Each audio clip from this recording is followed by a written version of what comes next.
Hello, and welcome to The Ripple Impact, the podcast where we dive into those small moments and bold decisions that create waves of change in careers, leadership, culture, and life. I'm Laura Barber, founder of The Ripple Impact, and after 20 years shaping global brands in companies like PepsiCo and Coca-Cola, I now help founders and leaders unlock the human stories that move people and brands that are felt, not just seen. Each week, I sit down with extraordinary wavemaker guests to uncover the ripple moments that shape their journey and the lessons you can take to help your business grow, your brand, and your leadership story. Today, I'm absolutely thrilled to have Dr Matilda Andersson with us, a group managing director, agency leader, cultural insight expert, PhD, and someone who has shaped some of the most interesting agency cultures and teams in our industry. From shaping BBC's digital future to scaling crowd DNA globally, she's now helping lead Truth Consulting into its next chapter. Matilda, welcome to the show. I'm absolutely delighted to have you here and for this conversation. Oh, thank you so much, Laura. I've never spoken to a chief wavemaker before. Now you have. Now I have. Really, really excited to be here. Yeah, really love what you do. So yeah, love the idea of ripples. And oh, amazing. Can't wait Thank you so for much. our conversation today. Yeah, me too. So when we first spoke and we chatted about this podcast and what we're going to cover and your amazing stories, I was really, really struck by your early years stories. Can you wind us back from navigating dyslexia at school to finding a sense of focus in diving and how that's really shaped you? And for our podcast listeners and our YouTube watchers, can you take us back to those formative years and what it really felt like to learn differently, what diving taught you, and really what shaped you into the leader that you are today? Yeah, amazing. And actually, talking about dyslexia, it's not something I spoke very much about in my early career. It's only, I would say, in the last 5 years that I've started talking openly about dyslexia. So I'm still kind of getting used to reflecting and talking about it. Because with dyslexia, there was a lot of shame in struggling at school, struggling with reading and writing, but it's so much more than that. Being dyslexic, I wouldn't learn to tell the time until I was about 15. I couldn't look at a watch and know what time it was. Had to have a digital watch, and left and right was a struggle. I've only just learned how to drive at the age of 44. There's lots of things outside just school, spelling and reading. But yeah, when I was at school, I was struggling, but I was also my teachers always thought that I was bright and knew a lot of things. But then I was never reaching my full potential because what I was talking about never kind of ended up on a page. And so kind of not living up to potential and kind of being a little bit disappointing was quite that. And there quite a lot of shame came from not living up to potential. So that was hard. And I think then also that meant that I was actually quite disruptive at school. Instead of getting support, I was being a bit difficult.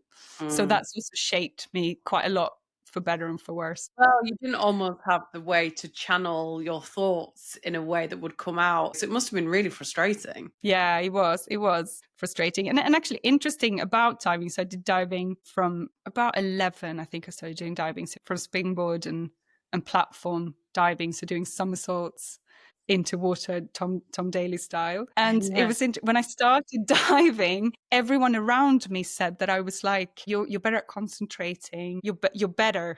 And I think that, but that was kind of like, wow, that's great. But it was also, it kind of reinforced that there was an issue, and somehow doing sport helped me to find a place where I could channel energy, and channeling energy in that way meant that other things fell into place. Yeah, amazing. And what was it about diving? What took you into diving? Did you just bravely walk up the steps one day and leap off and go, actually, I really like this?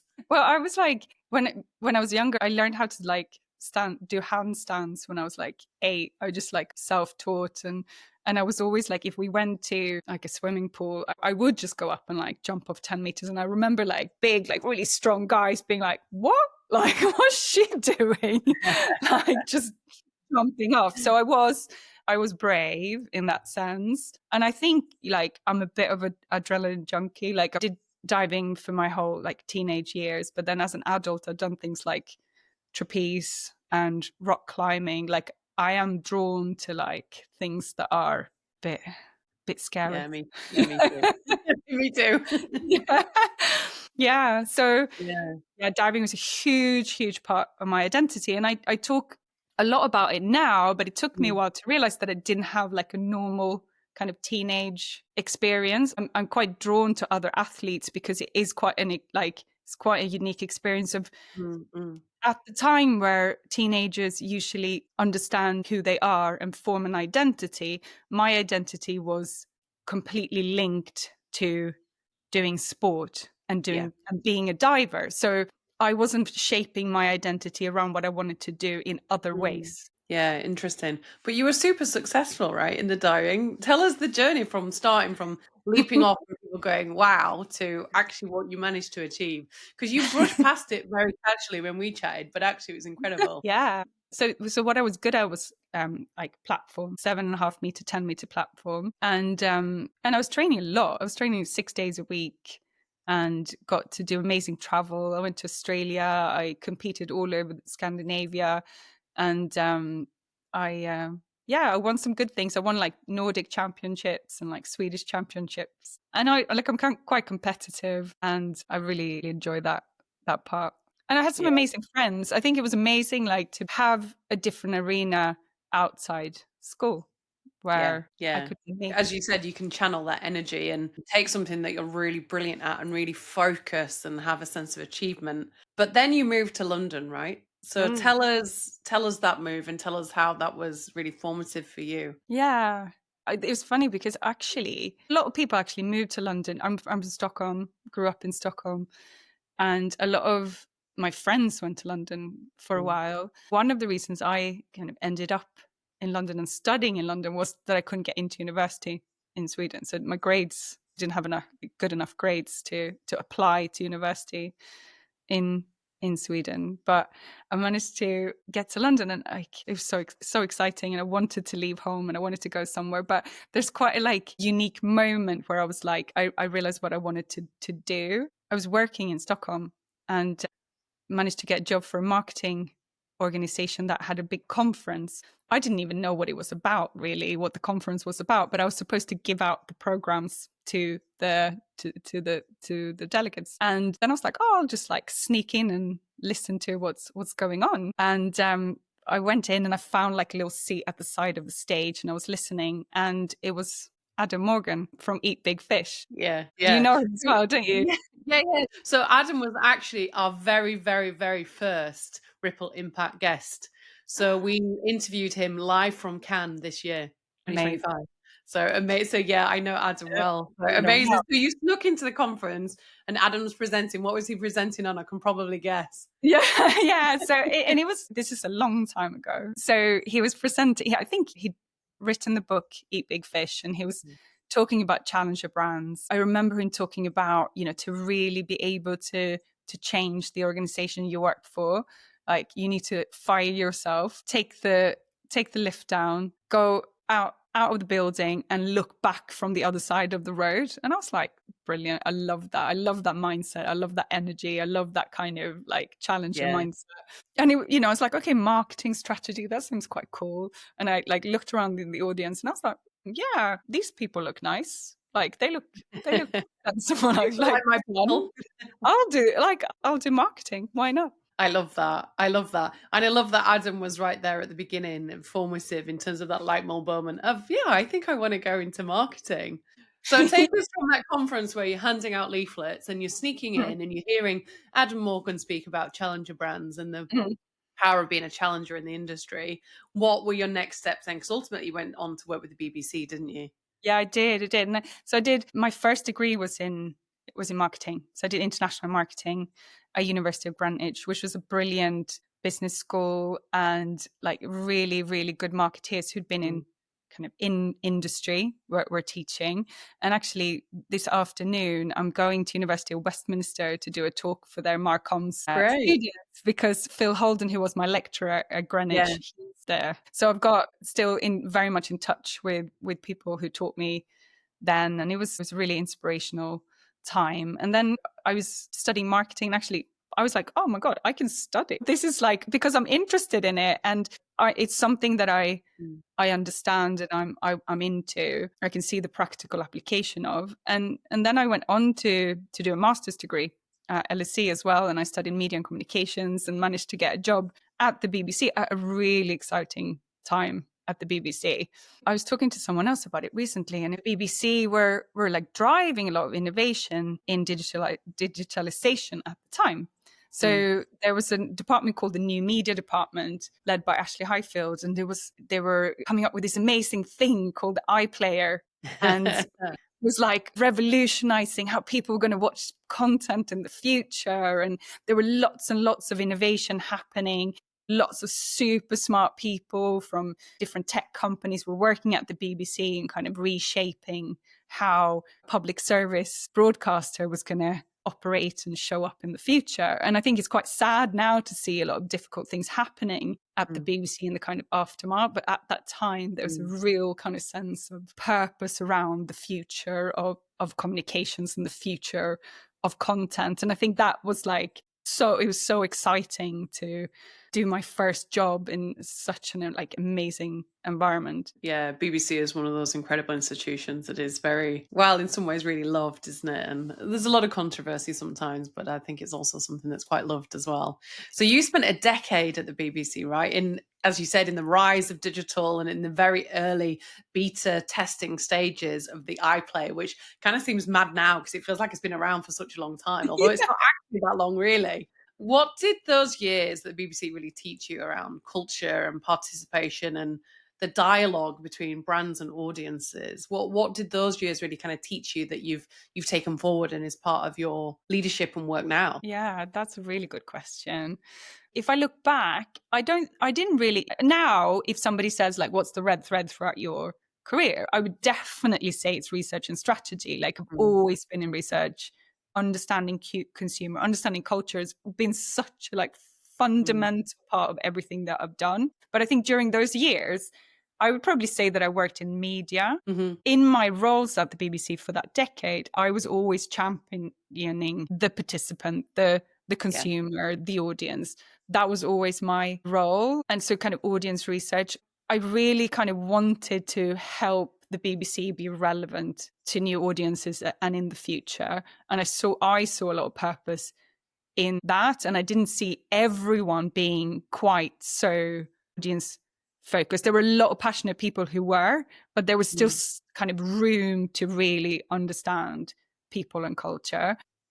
In a kind of later role, I was looking at the BBC World Service, and at the time there were 32 language websites at the BBC World Service. So I got to work with the online editor of the Arabic service, of the Chinese service. And I remember really, really getting into the content of the BBC Brazil website. And I was working really closely to the online editor who really, really, really wanted to grow, really Mm. just wanted their content to reach out to Mm. more users in Brazil. I did a whole audit of all of the news articles. And like now I find it really hard to imagine that I did such a detailed piece of work, but I did a content analysis of all the articles and how many page impressions those articles got, and I coded them and actually presented like, look, the articles that are doing well are the ones that are showing a global point of view, because BBC is sort of Mm. Mm. it's bringing a more global perspective than Yeah. local news providers, but it's making the link to why it's relevant Mm. to local audiences. So you can't just spit out articles from the BBC newsroom, but take them and Yeah. translate them to why they're relevant. And actually, the website just grew, doubled. And Rogerio Simon, who was the online editor, was just like a total convert when it came to like doing this type of work. And that sort of relevancy, being relevant, has always like stayed with me from doing stuff like that. Yeah, incredible experience because it's not just the worldview, but also the local nuance. So Yeah. yes, the world news, and yes, what's happening globally, but how you Mm. take that down to really locally, the country or regional or really nuanced level, that people can go, actually, this is what this means for me, and Yes. making it really personal and really local and feel actually quite small and close, but Yeah. actually is world news. So that's incredible. Absolutely. And I think in some markets where the BBC did it well, you'd speak to audiences and they'll be like, well, I didn't know that the BBC wasn't a local provider, because it's like, it feels so much like it's for me. Yeah. And that's the power of relevance, isn't it? And the Mm. power of connecting truly to what audiences connect with and Yeah. believe in and want to hear, and getting that local nuance is so, so powerful. Yeah. Wow. So take us from the BBC to Crowd DNA. Yeah, it's an interesting one as well. And I think I need to like write something about this at some point, because in the kind of the research industry, very few people make the move from client side to agency side. Mm. Most people start in agency and then move over to client side. But I've moved to agency side and I've not looked back. I loved it. The variety when you're at agency and the kind of multiple categories and types of briefs you get to work with. Yeah, I've loved every minute of it.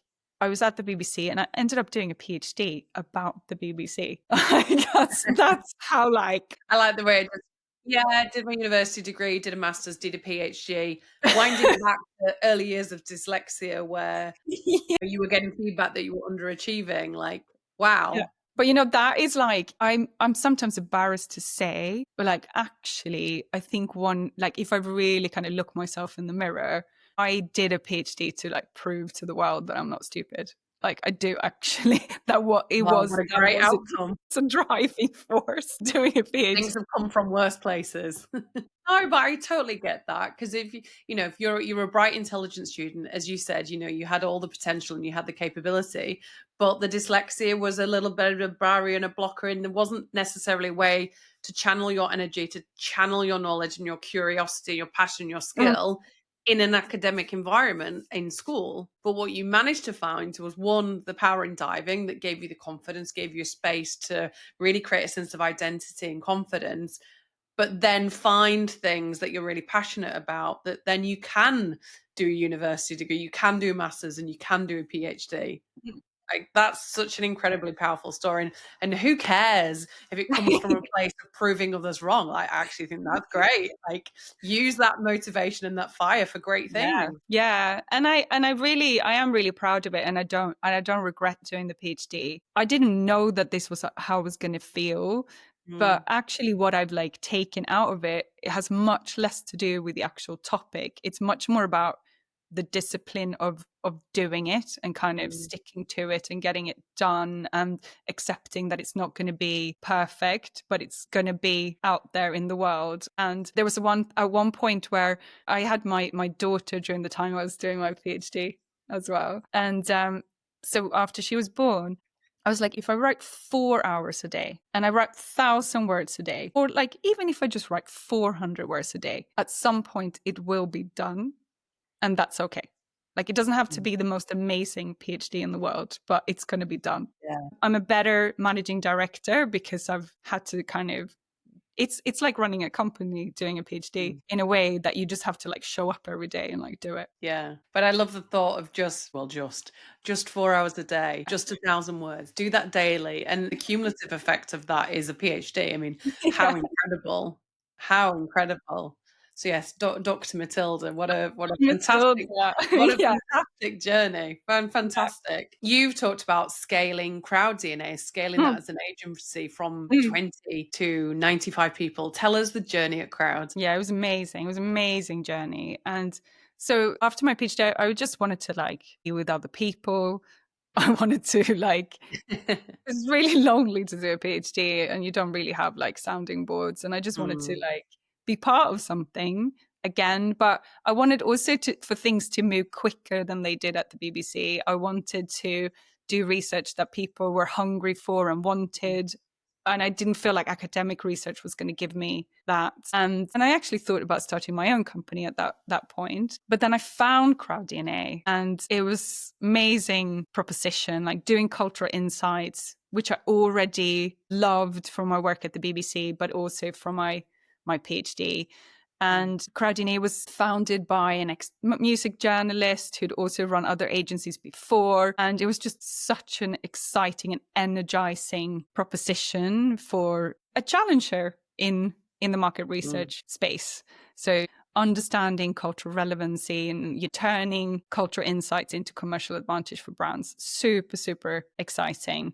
And then really it was about helping the founder operationalize that and scale and grow and bring on board international clients and brands.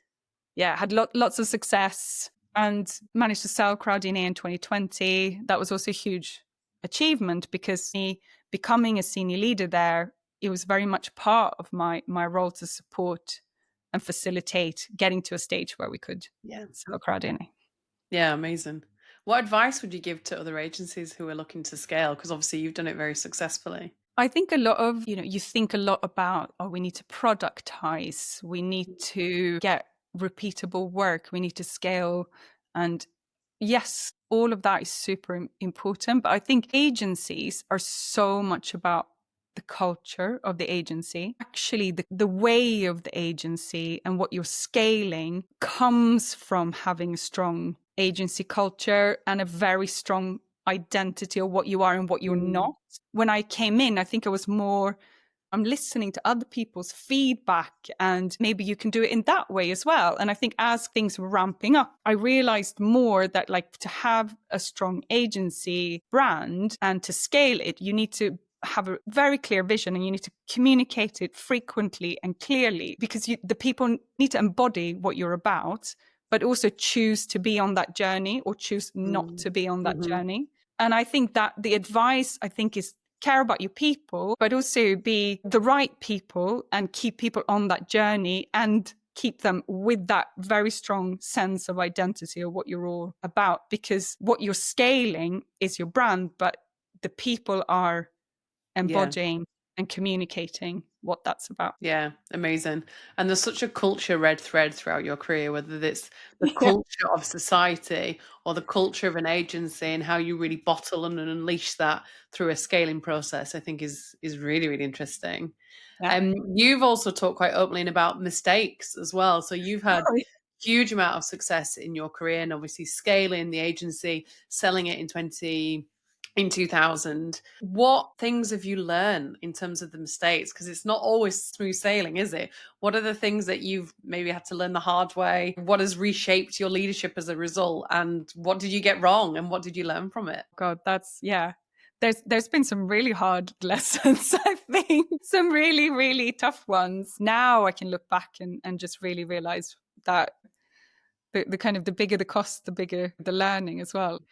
But I think it is to do with people and managing people. And the biggest mistakes have been not to deal with people or conflict quickly enough. So, I really believe in being clear is being kind. I believe that now because I've seen the consequences of not being clear or setting boundaries early on in relationships. So I think as the years went on, I became better at setting out objectives really clearly, but also actually performance manage quicker. And the biggest mistakes have been to not address issues quickly. What are the consequences of not doing that? The culture, it impacts the culture, and your top performers will leave if they see that people who are not performing get away with it. Yeah. So, and that's tough because you're like, well, I want to give people feedback and give them a chance to learn. But I think that there's a kind of misconception around compassion where actually supporting somebody to learn, and then if it doesn't work, also part ways is compassionate and kind. And I have a business coach. Whenever I really need to talk to her, it's often about the balance of managing someone's performance for success or to part exit. ways. Yeah. And how have those hard lessons made you the leader that you are today? Because they often say, don't they, that you learn the most from the mistakes or the missteps or the hard lessons. What have you learned that you're taking into your leadership and your role now? Lean into discomfort, and nothing grows in your comfort zone. If it feels a bit hard, it's probably because you need to deal with it. Also, lessons is also actually about applying some of those skills that I learned quite early on doing diving. So setting really clear goals for myself and being very clear on others what those goals are, to give everyone around me a sense of being on a journey and kind of pull in the Yeah. same direction. Yeah, I love that. And you did have a big audacious goal in your diving, didn't you? Tell us the big audacious goal in your diving. Oh my God. I was as I was training when I was a teenager, my goal in diving was to go to the Olympics in Sydney 2000. So I had like a big piece of paper on my wall in my room that said Sydney 2000. Yeah, I didn't go to Sydney. yeah. So it was a big goal. But having set that Mhm. goal, which you didn't quite achieve, what did it allow you to Mm. achieve? Because you're missing that bit. Yeah. Yeah. And actually, I don't see it as such a big failure that I didn't go to Sydney because I did other things. 2000 is the year that I moved to London, for example. So I did something else, but having the discipline of setting that goal. And then from Sydney 2000, I broke down exactly what I needed to do every year to get there. And I did reach some quite significant milestones along that way, like winning the Swedish Junior Championships, winning Nordic Championships, and hitting like personal bests on 10-meter platform, etc., etc. So I operate well with seeing that Mm. bigger goal in front of Yeah, me. yeah. It's the lovely analogy of reach for the stars and you might get the moon. So Yeah, setting yourself exactly. something really audacious that it means then you can still push yourself. And I Yeah. love the thought of going, right, what is my yearly challenge to get Mm, there? What are the mm, steps that I need to take? Because as you mm, said, you very, very casually talk about it. Yes, you didn't get to Sydney, but you won the Swedish Junior Championships, like just incredible achievements by having that audacious goal and having the steps to get there. mm. You achieved incredible things. Yeah, yeah, yeah. And then similarly, like at Cradine, me and the founders set ourselves the goal to reach a team of 90. And we did. And then you can argue maybe we should have set ourselves a bigger goal. Yeah, but you can always move the goalpost, can't you? You can always, if you get there, you're like, actually, that wasn't audacious enough. Let's go again. Let's go again. But how exciting is that? Is to have a North Star and have something Mm, that galvanizes you, the organization, the team, the mm, culture around you to really push you. But then mm. having those milestones to say realistically how we're going to get there and what's that going to take, which you did, and you actually overachieved. Yeah. So Yeah, yeah, yeah. incredible. Yeah. And now at Truth Consulting, the goal is called Project 10.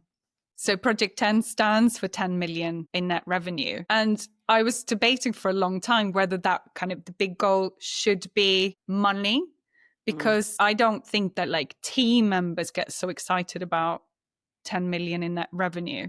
There's so much going on with AI and how kind of agencies operate differently. I felt like it was the only goal that was like clear mm, enough with how I don't think like a team of 200 is the right thing at the moment in symbolizing kind of growth. But I think 10 million in net revenue based on where we are today is a very, ambitious goal. And I think it just signals growth. It yeah, signals growth, ambition, and of course that also means growth in terms of team. yeah. And it's like an ambitious enough goal for Truth Consulting where we are today to also come with the byline that it means not business as usual. And for me, it also symbolizes 10-meter platform. Well, I was gonna say, I was gonna literally ask, is that because of the 10-meter platform? So I think it's lovely. And as you said, it creates an ambition, it creates scale, it shows the intent of the Mm, agency in terms of what you're trying to achieve and the growth that comes with that is really powerful and really inspiring for the teams and for everyone around you. And also the clients as well. It shows the ambition, it shows the mm, intent, it shows that you look into the future. As you said, it's not business as usual. It's how do we grow mm. and how do we create an even bigger and even better agency. So that's Yeah. so powerful. And I've known Truth Consulting for many, many years. Mark and I worked together. It's more than 20 years ago, which is absolutely terrifying. So I've wished nothing but the best for Truth. It's very dear to my heart, and I think it's a fantastic agency. So Yeah. amazing to have such a brilliant and clear goal that you can all galvanize and get behind. Yeah. We've talked quite a lot about sports and diving, Hmm. obviously incredible achievements that you've had. What have you learned from diving and those sports analogies around discipline and jeopardy and feedback that you're taking now into your leadership and how you run your teams, how you run agencies? Has there been a thread of sports philosophy that's continued through your career? Yeah, absolutely. And it actually was funny. I like for International Women's Day, I did a podcast with an amazing person called Kelly Davis, who is an ex-professional footballer in Arsenal. She's running like sports for England youth and sport for Wales, and amazing career. She's an Ashoka fellow. And me and her were doing a podcast for International Women's Day. And I was like having one of those days where I was like, oh, I don't know what to say on this podcast. Should I really even be on the podcast? Like, I have nothing to say on the podcast.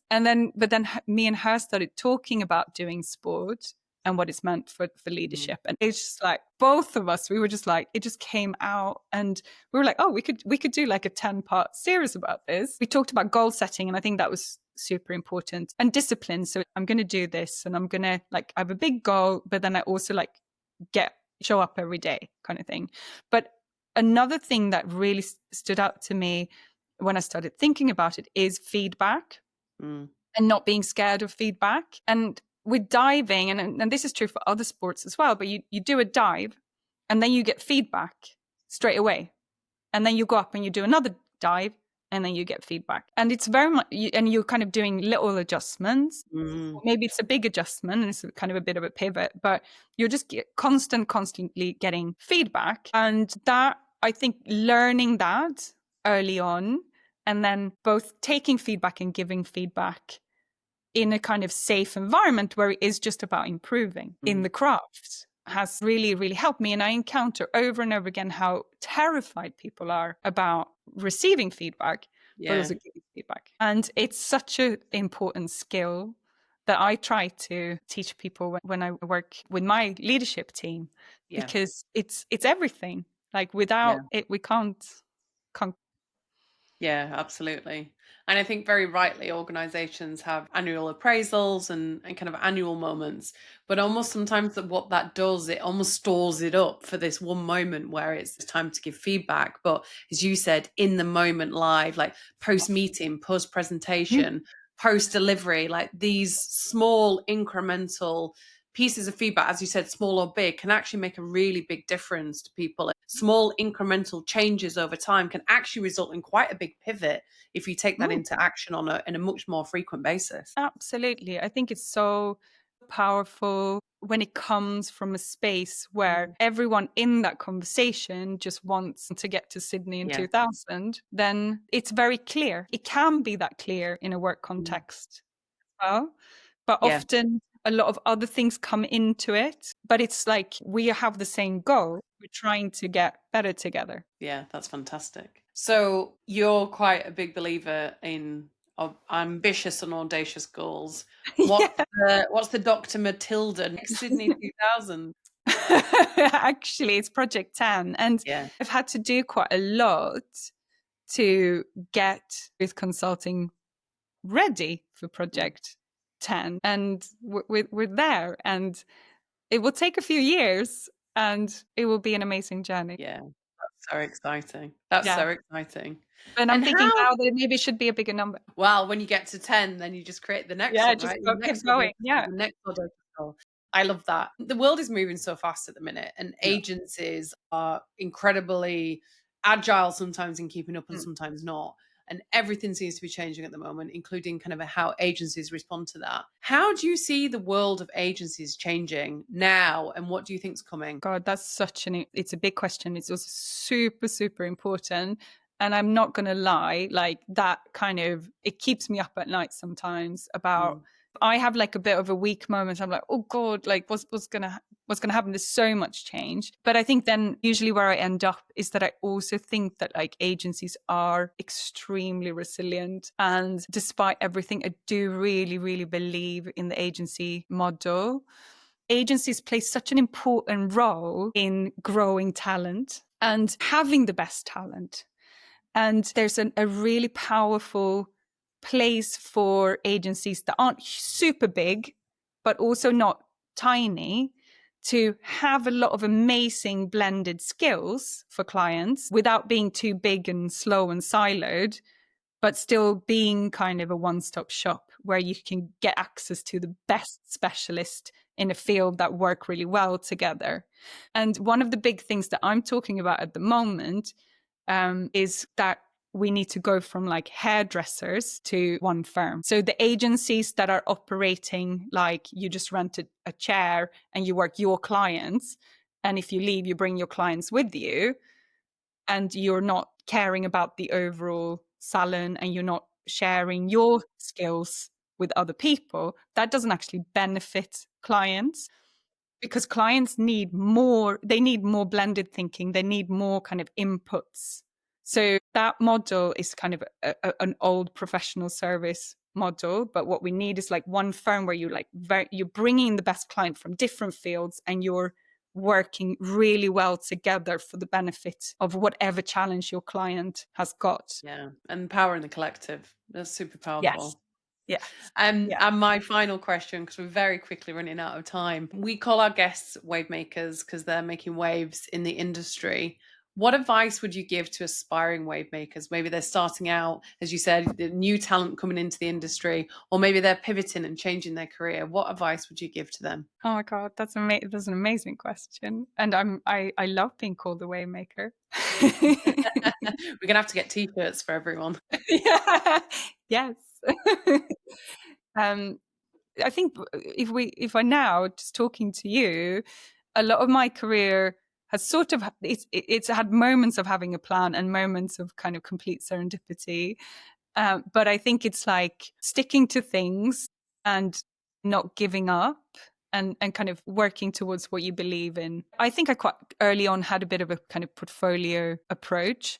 And I think that trying out different things and a journey less linear is good for way makers. Yeah, a journey less linear. I love that. And serendipitous moments come up all the time in this podcast. You know, people talk about chance encounters and chance leaders, the meeting and handing out leaflets at a conference and then sneaking in and seeing Adam. Like, these serendipitous moments actually can take you down a significant path in your life. And actually that moment for you created a whole career in marketing, in insights, in research, and ultimately what you're doing today. So yeah, that's absolutely. incredible. And imagine when I told Adam about this. Yeah. Yeah, I bet he absolutely loved that. Yeah, I had the opportunity to work with him a few years ago, and it was amazing to be able to tell him that I saw him talk at a conference in Stockholm in 1999. Yeah, and a full circle moment. How lovely. Yeah, absolutely. And this podcast coming back up again, which is amazing. Exactly. So fantastic.